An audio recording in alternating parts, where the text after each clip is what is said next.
This is my Uberti made 1851 Navy London model. And it is very attractive looking. I like that blued backstrap and trigger guard. I think that looks really good. Now, if there's anybody that watched the video we did on the Hazard compressed powder cartridges, you might remember that this is what we were using, and it was pretty much a disaster. This thing cap jammed every damn shot. If it wasn't every shot, it was 5 out of 6 or something.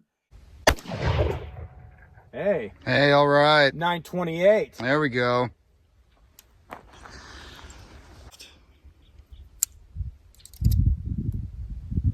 Hold, please. What, you got a cap jam already? Yeah, right off the bat. Wow. 838. Boy, those cap jams. Man.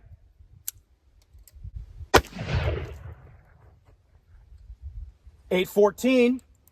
Nice. Oh my goodness. Jeez. And you might have heard us mention there that we were going to give it what we call the Mike Bellevue tune-up. Now, some years ago, Mike had some videos where he was going over what he does to these things to make them reliable, to slick up the action, and overall just make them perform better.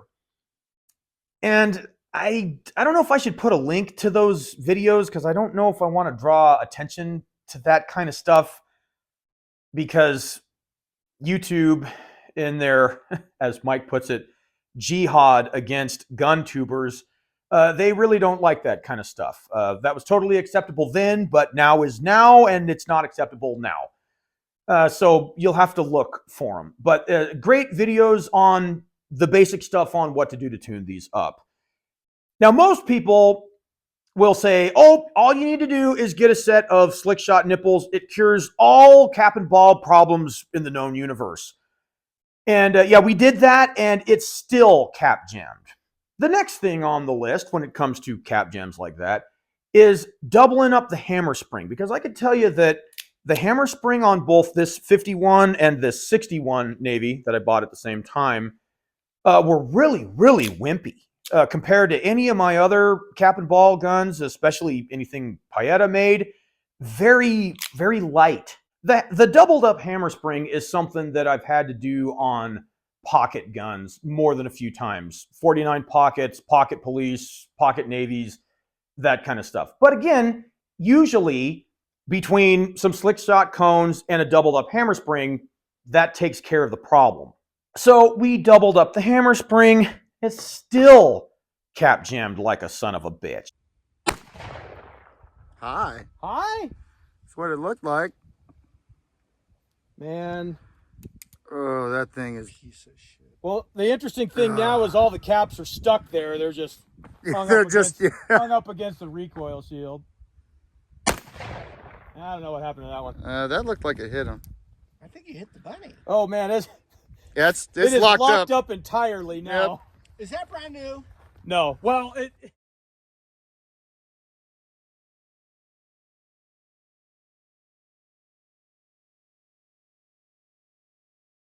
Oh, they all just fell off. You can't say nipple? No, you can't talk shit about the sacred and holy slick shot nipples.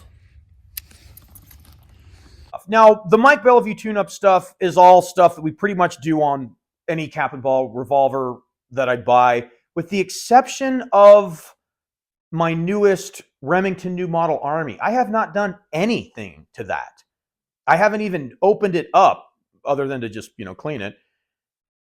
That thing works fine. Anyway, a whole nother story. Some of the things about slicking up the action are all pretty straightforward. Watch Mike's video on that. The next thing we were thinking was the hammer face. Now, I usually polish up the hammer face, smooth off the safety notch a little bit. Mike calls it, I think, defanging the hammer, which sounds a lot cooler. But usually all I do is I take my file, I round off those edges, and I polish it up with a piece of 600 and some WD-40, that's 600 grit sandpaper, if there's anybody out there that doesn't paint. And presto, it's good to go. That still didn't fix it. And so what we ended up doing to make this thing run was actually filling in the safety notch on the hammer. I had Lenny weld it up for me. We sanded it flat. And after that, it worked like a charm. So, Okay. think it'll work? I hope so.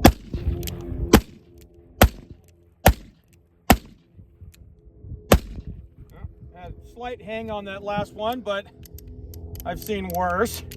Well, that seemed to work just fine. The only time I've ever shot it where it didn't jam directly. That was great. Let's try that one more time. Yeah. We'll put this thing on paper now that it seems like we've got it at least running somewhat consistently.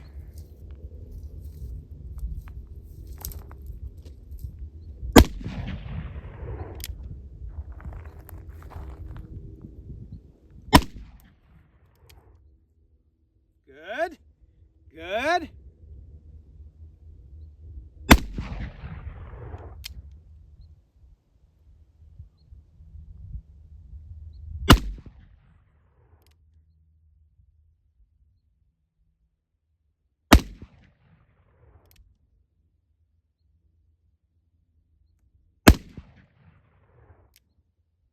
Dang, Derek.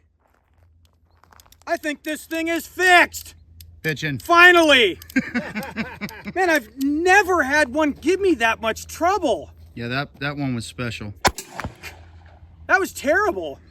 Yeah, you had to do a lot of work on that. Well, it's all pretty much standard shit, except this one, I had to fill in the notch on the hammer. It was the only way we could get it to work. Oh, really? Yeah, you know, they have a notch, so you can leave it on the, had to fill it in. We welded it in. Wow. Seems to be working now, though. Yeah.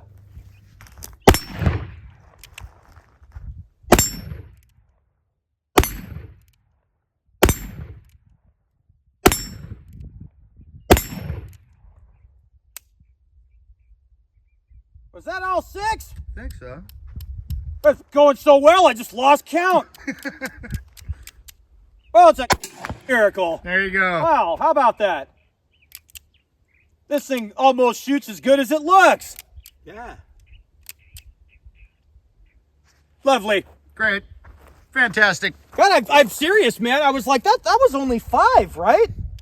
No, There's supposed to be a jam in here somewhere. yeah, I'm so used to it. It's like, oh, I have to stop and clear cap jam. Lovely. It's about time.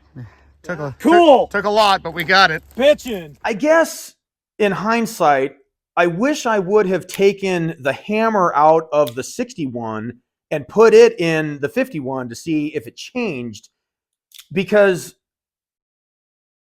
this one, the 61, it didn't require hardly any of that stuff to make it run. We cleaned up the action a little bit. We polished up the hammer face and defanged the hammer. We put a double hammer spring in it, and it works fine. No issues at all. In fact, I still have the stock cones on it. Now, for the 61, I did try a trick that Snapper told me about, where you take a punch and put little dimples around the, I don't know, maybe 3/4 of the way up the cone.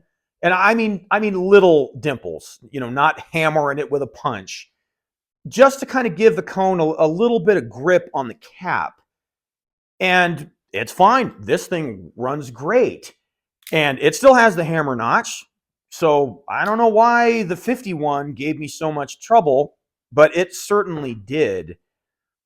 So as far as why, I'm not really sure, because I had to do everything that I know how to do to make this one run reliably.